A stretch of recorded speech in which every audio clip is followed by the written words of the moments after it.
Мы очень часто с братом играли в какие-то там игры, связанные с построением домов.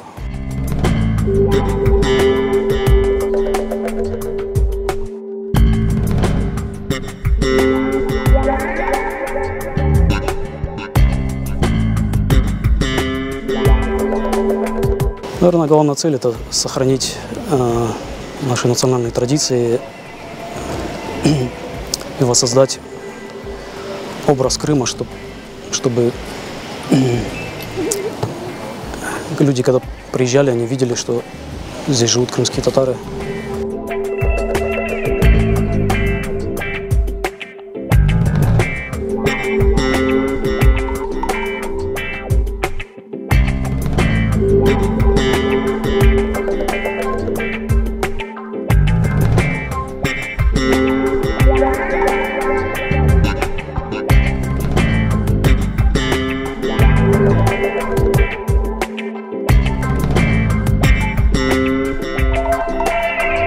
Тенденция увеличивается, да, с каждым годом желающих ставит больше и больше. Как люди все-таки видят те объекты, которые уже построены в национальном стиле, им нравится.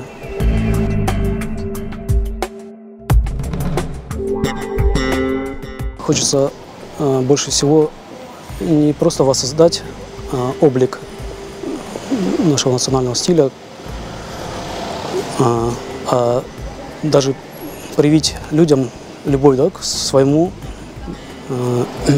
стилю, чтобы они старались строить в своем стиле, чтобы они не думали, что это дорого, там, можно сделать дешево, но красиво и стильно.